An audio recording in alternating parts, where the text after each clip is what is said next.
जब मैया को आते हुए वो देखा जो है भगवान कृष्ण ने, तो भगवान कृष्ण रोने जैसा मुंह बना लिया। लेकिन जब पीछे देखा कि मैया के हाथ में छड़ी है, तो भगवान जान गए आज तो पिटैया हो जाएगी। भगवान वहां से भागने लगे। अब मैया जो है वह जो है छड़ी लेकर के भगवान कृष्ण के पीछे पीछे भाग रही हैं। भगवान कृष्ण ने मैया को खूब दौड़ाया पर मैया के हाथ में नहीं आई। अब मैया पूरा बेचारी पसीने पसीने से भीग गई। तो मैया कह रही है कान्हा तू मेरे पास आ जा, मैं तुझको मारूंगी नहीं। तो बोले मैया मारेगी नहीं तो तेरे हाथ में एक छड़ी किस लिए रखी है? तो बोली अरे लाला बुढ़ापे का शरीर हो गया है, अब तो छड़ी हाथ में पकड़नी ही पड़ेगी। तो बोली भगवान कृष्ण कह रहे मैया पक्का नहीं मारेगी, छड़ी फेंक दे। तो बोले यशोदा मैया कह रही हैं कि नहीं छड़ी नहीं फेंकूंगी, तू आजा। बोली मैया मारेगी नहीं?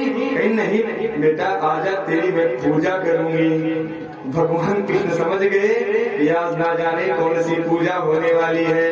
तो बेचारे पूजा के चक्कर में पास आ गए और जैसे ही मैया ने पकड़ा तुरंत कन्हैया को ले जाकर के घर के अंदर एक जो है ऊखल में भगवान कृष्ण को बांधने लगी। अब जो रस्सी लेकर के आई थी वह रस्सी थोड़ी सी छोटी पड़ गई। मैया तुरंत जाती है दूसरी रस्सी लेकर के आती हैं। अब वह भी जब बांध रही हैं तो वो भी छोटी पड़ जा रही है। मैया ने पूरे घर की जितनी रस्सियां थी सब ला करके लपेट डाली, पर जैसे ही गंठी लगाने की बात आती तुरंत दो रस्सी छोटी पड़ जाती। मैया घबरा गई, पूरा पसीना पसीना हो गया, एकदम शरीर पूरा भीग गया। भगवान कृष्ण को दया आ गई कि मैया बहुत परेशान हो रही है। अच्छा वो रस्सी क्यों नहीं बन रही थी? कुछ संतों का मानना है क्योंकि उस रस्सी में राधा जी के घर की कोई रस्सी नहीं थी इसलिए, और कुछ लोगों का यह मानना है कि भगवान तो सिर्फ और सिर्फ प्रेम में बनते हैं, बाकी किसी बंधन में भगवान कभी नहीं आते हैं। लेकिन भगवान यहाँ पर मैया को जब देख रहे हैं कि मैया बहुत दुखी हो गई है, बहुत परेशान हो गई है, तो भगवान कृष्ण ने अपने आप को स्वयं बंधवा लिया। अब जब मैया ने बांध दिया तो कहा कि अब तेरी सारी अकल ठिकाने लग जाएगी, अब तू नहीं बंधा पड़ा है। और मैया चली गई, घर के कामों में पुनः लग गई और भूल गई कि मैंने अपने लाला को ओखल में बांध रखा है। उसी समय भगवान ओखल को जो है धीरे धीरे ले करके खिसकने लगे और खिसकते खिसकते धीरे से आकर के ओखल को बाहर ले आए। नंद भवन के बाहर जो है वृक्ष थे। अब भगवान सोच रहे हैं कि ओखली को कैसे खोला जाए। तो वृक्ष के जो वृक्ष थे वो दोनों ऐसे सटे हुए थे और उसके बीच में थोड़ी सी जगह थी। भगवान ने क्या किया, ओखल के बीच से खुद तो बाहर हो, ओखल को लेकर के उस वृक्ष के बीच से खुद तो बाहर हो गए, पर ओखली पीछे जो थी वह बच गई। अब भगवान ने एक बार जोर लगाया, कुछ नहीं हुआ। दूसरी बार जोर लगाया, कुछ नहीं हुआ। भगवान तीसरी बार जोर से जो है खींचते हैं ओखल को और गड़गड़ाहट की आवाज करता हुआ जो दोनों वृक्ष था वह चरचरा करके नीचे गिर पड़ता है। बहुत तेज जोर की आवाज होती है। उसी समय जो है यशोदा मैया दौड़ करके बाहर आती हैं, देखती हैं तो कान्हा घर के अंदर से गायब है और बाहर के जो वृक्ष थे वह बहुत पुराने वृक्ष थे, वह दोनों गिर के नीचे गिरे पड़े हुए हैं और कन्हैया उनके बीच में ओखली से बंधा हुआ है। अब जब मैया ने देखा तो पता लग गया मैया को कभी जब नंद बाबा देखेंगे तो बहुत डांट पड़ेगी। अब नंद बाबा भी दौड़ करके आते हैं, सब ग्वाले दौड़ करके आते हैं, सारे भगवान के सखा दौड़ करके आते हैं। देखा तो कन्हैया उसके नीचे बैठे हुए हैं। अब यहाँ पर नंद बाबा जो है अंदर से तो दुखी हैं कि ये कैसी अनहोनी हो गई, लेकिन हंस रहे हैं। जोर से कन्हैया को जब देखा तो हंस रहे हैं। क्यों?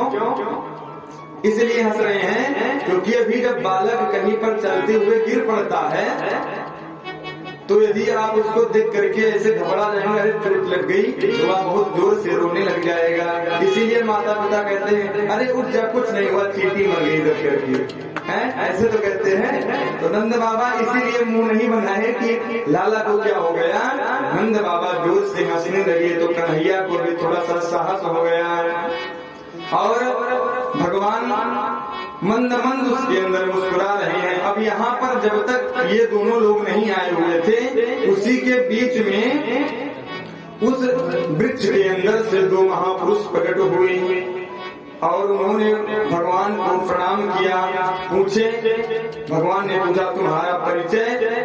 तो कह रहे हैं प्रभु हम कुबेर के पुत्र हैं और हमको नारद जी ने श्राप दे दिया था।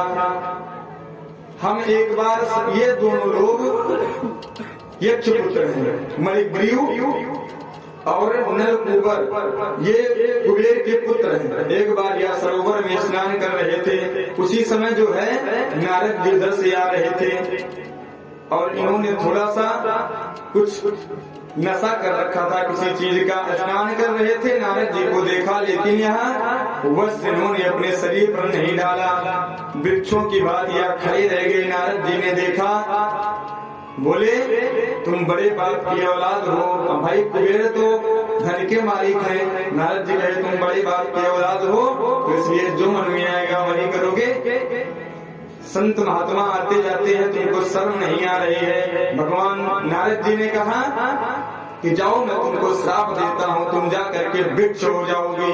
अब जब नारद जी ने श्राप दे दिया तो इनको पूरा होश आ गया। एक ही बार में दौड़ करके आए और नारद जी के चरणों में गिर पड़े। बोले प्रभु हमारा कल्याण करें, हमसे अपराध हो गया, इसको क्षमा करें। नारद जी ने कहा कि अपराध तो क्षमा नहीं होगा, क्योंकि इसका मैंने श्राप तुमको दे दिया है, अब तुमको इसका प्रायश्चित करना है। लेकिन मैं तुमको आशीर्वाद दे रहा हूँ कि तुम जो वृक्ष बनोगे वो नंद के आंगन के वृक्ष रहोगे, और जब भगवान कृष्ण का अवतार होगा तो भगवान कृष्ण तुम्हारा उद्धार करेंगे। आज भगवान ने उसी ओखल से इन दोनों वृक्षों का उद्धार कर दिया। बोलिए कृष्णचंद्र भगवान की जय हो।